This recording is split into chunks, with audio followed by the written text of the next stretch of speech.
네, 정교재 TV 오늘 이 책 가지고 한번 철수 생각, 광수 생각 아니고 철수 생각, 안철수의 생각. 아마 언론들이 다 일제히 다루고 있기 때문에 여러분들이 이 책을 안철수의 말하자면 공약집입니다. 내가 대통령이 되면 이렇게 하겠다. 재정임이라는 이 기자 출신, 어디 무슨 대학교 교수라고 한 것 같죠? 재정임 씨가 지금 어느 대학에 있나요?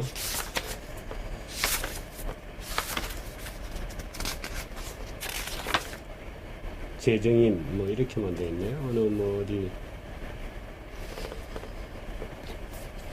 세명대 저널리즘 스쿨 대학원의 아마 그런 모양이지, 주간 교수로 있는 온라인 신문인 단비 뉴스 뭐 이런 게 있는 모양입니다.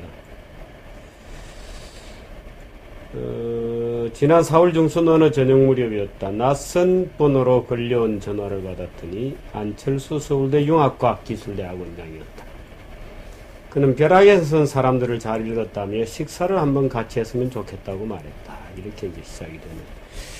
이 재정임이 이제 질문을 하면 안철수가 대답을 하는 형식으로 쭉 이제 소위 안철수의 대선 공약집이다. 이렇게 볼 수 있겠습니다.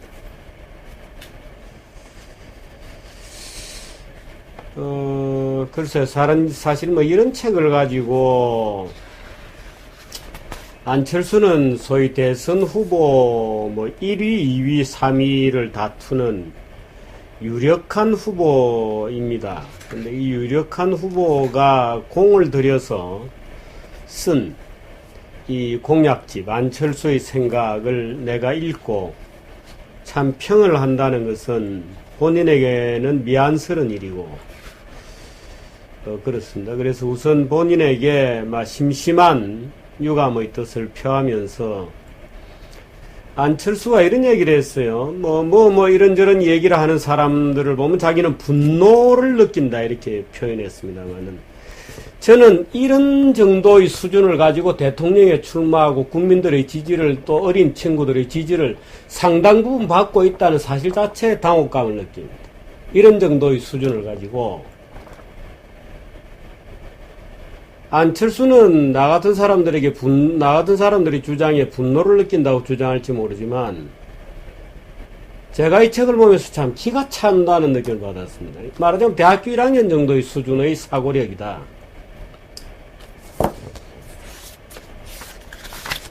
이것도 제가 조국 교수에 대해서 얘기한 거하고 아주 비슷한데요. 이 책의 주장은 요지는 이런 겁니다. 우리 모두 그냥 열심히 잘하면 좋은 국가 된다, 이런 거예요. 잘하면 좋은 국가 돼. 국가가 잘하면 된다. 소통을 잘하고 국민들에게 잘 다가가면 되고 전부 그런 겁니다. 잘하면 된다는 거예요. 세상은 아주 장밋빛 무지개 꿈입니다. 세상이 실제로 어떻게 구성되고 누가 어떻게 치열하게 살아가야 하는지에 대한 고민이 전혀 없는 그저 장밋빛 꿈입니다. 아주 소박한 짜증이 나네요. 조국 교수도 강의할 때 보면 나는 이런 사람이야 라는 편이 많은데, 이 책도 마찬가지로 첫 챕터가 나는 이런 사람이야 로 되어 있습니다. 요즘 이 마지막 나는 이런 사람이야 마지막에 보니까 열심히 식스팩도 만드는 중이네요 이렇게 되어 있습니다. 아주 유머 감각이 있다 이렇게 만드는. 그래서 앞부분은 생략하고요. 1장, 2장, 3장으로 되어 있습니다. 2장 어떤 현실주의자의 꿈.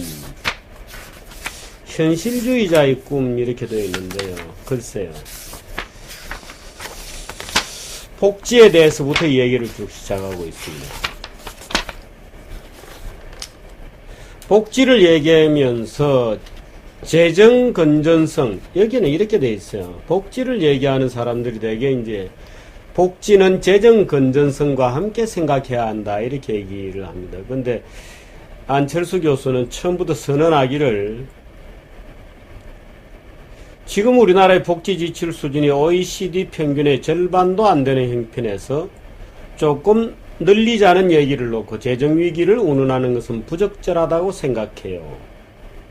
왜 갑자기 재정 건전성이 재정위기로 됐는지 모르겠어요.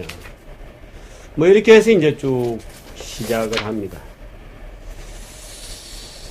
이제 재정 뭐 복지 뭐 제가 하나하나 뭐 다 분해를 할 수는 없고 뭐 우선 눈에 띄는 대로 제가 이렇게 줄을 좀 쳐서 봤습니다. 국공립의료시설의 비중이 전체의 10% 남짓에 그칠 정도로 의료 공공성이 떨어지는데 여기서 의료를 민영화 영리화하는 것은 결코 바람직하지 않다고 생각합니다. 의료 공공성 우리나라는 세계 최고입니다. 단순히 국공립의료시설의 비중이 10% 남짓밖에 안 된다고 해서 의료 공공성이 떨어지는 게 아니에요. 사실상 전 국민의 의료가 커버되는 세계에서 최고로 높은 수준의 공공성을 가지고 있는 게 우리나라 국공립의료시설입니다. 어디서 이런 생각을 가지고 있는지 국가도 건강보험 재정을 늘리고 각가 정도의 형편에 맞게 약간씩 건강보험료를 더 내는 등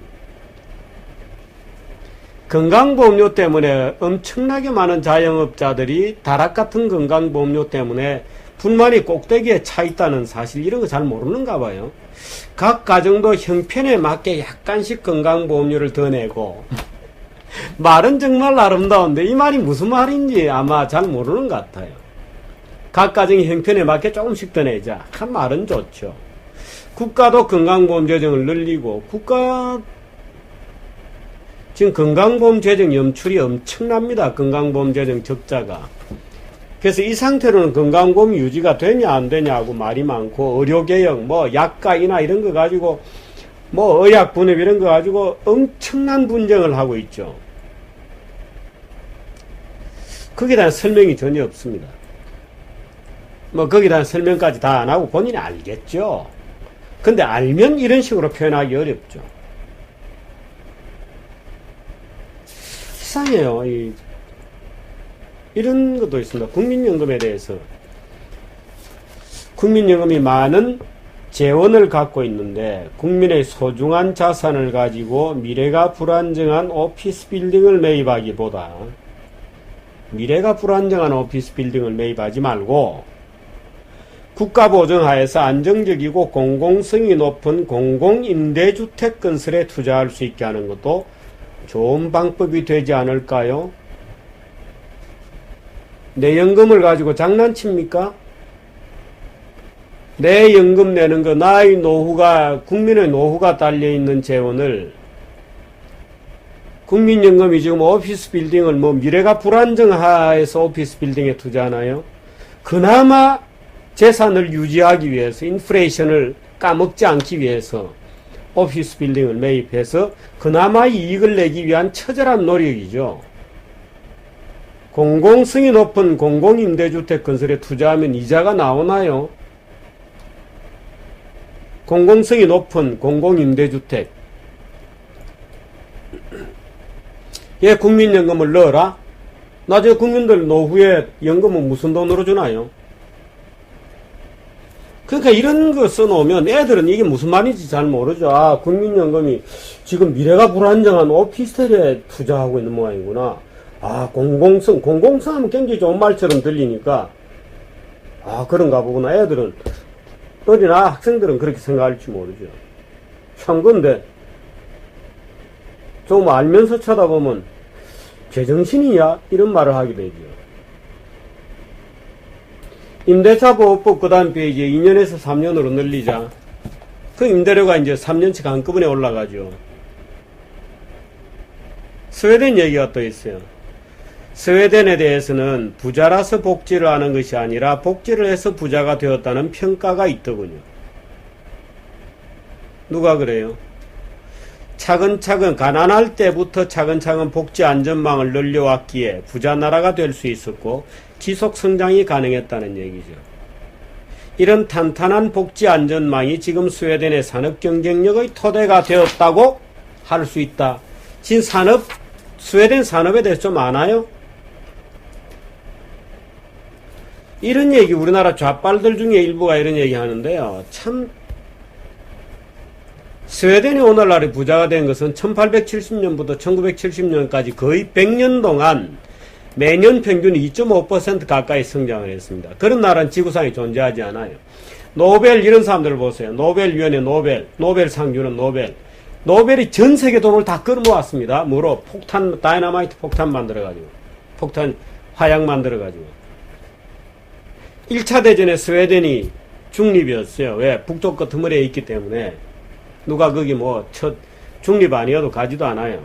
2차 대전 때도 중립이었습니다. 그래서 1, 2차 세계대전 때 엄청난 전쟁 물자를 생산해내고, 전후에는 전후 복구 시설을 대고, 철강, 삼림, 구리 이런 거 어마어마하게 많거든요. 지금도 스웨덴 전체 수출이 30%가 넘는 게 노천에서 나오는 철강이에요. 철강석. 나무, 구리 이런 거. 그거 가지고 복제하는 겁니다. 우리나라에 그런 거 있나요? 노천에 어디 철강석이 있죠? 삼림, 우리나라 나무배 팝니까? 복지를 해서 잘 살게 되었다는 귀신 씨나라 까먹는 얘기를 도대체 스웨덴이 지금 산업 경쟁력이 있는 나라인가요? 스웨덴은 지금 대재벌이라고 해봤자 몇 개 남아있지 않아요. 스웨덴은 재벌조차도 몇 개 남아있지 않고 경제력 집중이 가장 높은 나라입니다. 전 세계에서. 스웨덴 절대 좋은 나라가 아니에요. 복지에 미친 사람들은 스웨덴이 복지를 많이 하니까 좋은 나라라고 볼지 모르지만 그 복지 철강 노천 철강석 삼림 나무배에 싸고 이런 걸 하는 거 아니에요. 스웨덴이 산업 경쟁력의 토대가 되었다. 뭘 알고 좀 얘기를 해야죠. 알고. 스웨덴의 산업 경쟁력이 어디 있습니까 요새? 스웨덴에 대해서 스웨덴 경제력 복지와 경제에 대해서 내가 다음에 한번 강의를 할 테니까 안 교수도 혹시 시간이 있으면 들어와서 좀 정규제 TV에서 공부 좀 했으면 좋겠고, 스웨덴에 대해서 부자라서 복지를 하는 것이 아니라 복지를 통해 부자가 되었다는 평가가 있더군요. 그리스나 스페인이나 이탈리아 가서 물어보죠. 복지를 통해서 부자가 되었는지. 탄탄한 복지 안전망이 지금 스웨덴의 산업 경쟁력의 토대가 되었다. 한때 스웨덴의 연대임금이, 한마디만 제가 드리면 스웨덴의 연대임금이라는 게 있습니다. 연대임금이라는 것은 각 기업 연대임금은 생산성 임금의 반대말이에요. 반대말이라고 다른 말인데, 생산성 임금이라는 것은 자기가 거둔 성과만큼 임금을 받는 거죠. 자기가 일한 그 결과만큼. 근데 연대임금은 그런 게 아니에요. 내가 시민인 한, 내가 노동자인 한 그 산업 전체의 평균 급여를 받는 겁니다. 그러니까 내가 다니는 회사가 생산성이 조금 떨어지더라도 같은 업종이면, 예를 들어 자동차 업종이다 그러면 현대자동차에 근무하나 현대자동차 1차, 2차, 3차 업체에 근무하나 같은 자동차 산업이면 같은 임금을 받는 겁니다. 그게 연대임금이라고 해요. 아주 좋죠. 소위 스웨덴 연대임금 아주 유명한 연대임금이었는데 그게 처음에는 산업 경쟁력 있는 것처럼 보였어요. 그런데 어떻게 될까요? 실제로 근로자 생산성이 높은 회사는 실제로 줄 수 있는 임금보다 싸게 주고, 생산성이 낮은 회사는 연대임금으로 주기 때문에 자기가 줄 수 있는 임금보다 높게 줘요. 그렇게 되면 시간이 지나면 어떻게 되느냐? 생산성이 낮은 중소기업들은 다 망합니다. 중소기업들이 적게 줘야 될 임금을 대기업이 착취해서 중소기업이 자기들이 줘야 될 임금보다 많이 주고, 대기업은 자기들이 줘야 될 임금보다 적게 주기 때문에 결국은 대기업은 돈이 남고 중소기업은 돈이 모자라요. 그래서 중소기업들이 다 망해요. 그래서 스웨덴은 갈수록 경제력 집중이 엄청나게 일어나서 스웨덴의 소위 20대 재벌의 경제력 집중은 한국이 전체 산업의 예를 들어서 50% 가까이 되고 미국이 25%, 말하자면 상위 20대 재벌의 경제력 집중도가 스웨덴은 80%입니다. 스웨덴 산업 경쟁력이라고요. 이런 무식한 좌빨들이 마음대로 찌꺼려 놓은 거를 안철수는 그냥 뭐 대학교 1학년들처럼 따라하고 있는 거예요. 안철수 생각.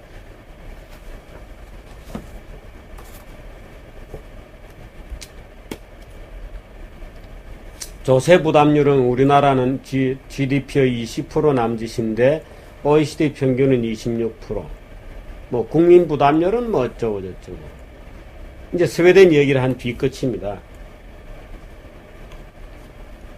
조세 부담률이 우리나라 약간 낮죠.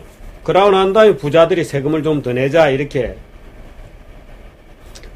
스웨덴 조세 부담률이 굉장히 높죠. 40 몇 프로 이렇게 되죠.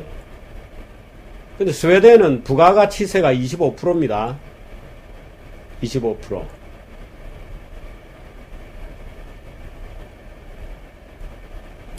소득세 3단계 구간으로 되어 있어요. 우리는 소득세 굉장히 복잡하게 누진구조로 되어 있죠. 다릅니다, 그게. 참, 알지도 못하면서 이렇게, 마음대로, 그것도, 어린아이들이 따르는 사람이 무지하게 많잖아요. 뭐, 청춘 콘서트 가면 뭐, 그 많은 어린애들이 와가지고, 안철수 교수 하면은 막, 열광하는데, 거기서 이런 얘기를 마음대로 그냥 하는 거예요. 알지도 못하면서.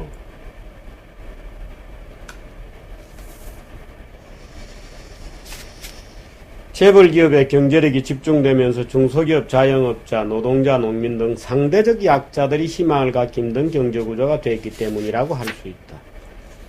이건 요즘 뭐 경제민주화 가지고 재벌 원재료는 하도 떠들어대는 얘기를 그냥 자기도 하고 있는 겁니다. 이렇게. 재벌개혁을 통해 대기업의 특혜를 폐지하고 중소기업을 중점 육성하는 경제구조로 전환해야 합니다. 재벌개혁이 잘 돼도 이거 한번 들어보시죠. 재밌는 대목이 외국 자본이 다 집어삼킬 가능성이 있으니 투기 자본으로부터의 방화벽도 구축해야 하고요. 이렇게 해놨습니다. 특혜를 폐지하고 글쎄요. 저는 재벌기업에 어떤 특혜가 있는지 전혀 들은 바가 없습니다. 재벌기업이 특혜를 통해서 성장했다고 주장하는 일부 얘기가 있죠. 그것은 어떤 재벌에게 배타적인 특혜를 준 것은 아니고 경제성장 과정에서 누구라도 열심히 일하는 자에게 특혜를 줬죠. 그래서 어떤 재벌들은 커나가면서 이제 정부로부터 많은 인센티브를 받게 되었습니다. 오케이. 그걸 우리가 지금 와서 재벌들이 특혜를 결과적으로 받게 되었다. 이렇게 주장하는 것은 제가 어느 정도까지는 뭐 그건 약간 용어 사용의 의미가 있을 수 있으니까 타더라도 지금 재벌들이 특혜를 받고 있다? 어떤 특혜죠? 모르겠는데요. 지금 우리나라 재벌들은 엄청난 규제를 받고 있습니다. 다른 나라에는 없는 규제. 예를 들어 순환 출자 금지 지금 논란이 되고 있는 것도 그렇죠. 대기업 집단 지정해가지고 별도로 규제하는 것도 그렇죠. 계속해서 뭐 지금은 적용이 배제되었습니다만 당분간은 폐지. 지금 다시 재개하자고 하는 게 출자 규제 받고 있죠. 이런 나라는 우리나라밖에 없습니다. 중소기업을 중점 육성하는 경제구조로. 국회에서 홍종학이라는 국회의원이 삼성전자는 실효세율이 10%밖에 안 되고 중소기업은 16%인가 뭐 몇 프로인가 13%인가 더 받는다 이렇게 얘기를 했어요. 더 낸다 세금을. 그래서 마치 이게 세법이 잘못된 것처럼 삼성전자가 특혜를 받는 것처럼 이렇게 얘기를 하는 걸 보고 제가 아주 기절할 뻔했는데요. 이렇습니다. 대기업, 중소기업 다 세제 혜택을 받습니다. 어떤 경우에 세제 혜택을 받느냐 하면 고용을 많이 하거나 또 투자를 많이 하거나 하면 또 연구개발을 많이 하거나 하면 이제 세금 지원을 받습니다. 왜?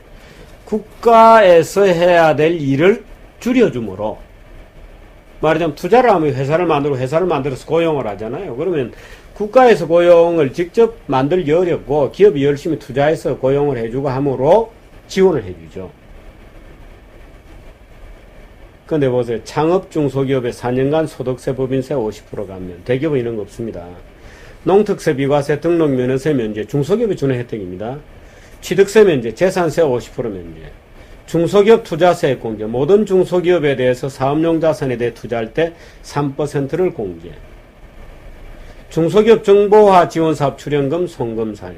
생산성 향상 시설 투자 세액 공제. 대기업은 3%, 중소기업은 7%. 신성장 동력 연구개발 공제율 당해연도 발행 주식의 30%, 대기업은 20% 밖에 안 해줘요. 중소기업이 다 모조리 우대입니다. 특허권을 취득하면 기술 취득 비용 대기업 3% 해주다가 없어졌고요. 중소기업은 여전히 7% 해줍니다. 중소기업 실효세율 2010년 신고 기준으로 16.6%입니다.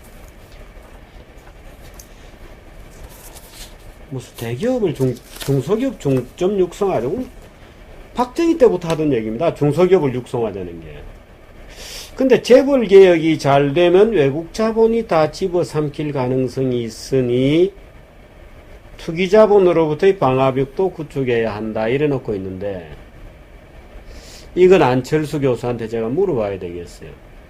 외국 자본이 다 집어삼킬 염려가 있다는 그 말하는 그 재벌 개혁은 혹시 재벌 오너들의 의결권을 박탈하거나 해서 주인 없는 회사를 만들겠다는 생각이냐? 그럼 이제 국내 재벌 오너들을 덜어내니까 외국 자본이 먹는다는 얘기다. 그러니까 외국 자본이 못 먹도록 해야 된다. 그런 얘기는 다시 말해서 국내 대재벌들을 주인들을 다 쫓아내고 외국 자본도 못 들어오게 하고 공기업화하거나 아니면 주인이 없는 회사로 만들겠다는 표현이었나? 이 표현이라고 내가 물어보고 싶은데, 글쎄요. 뭐 SSM 얘기도 또 나오고 그렇습니다.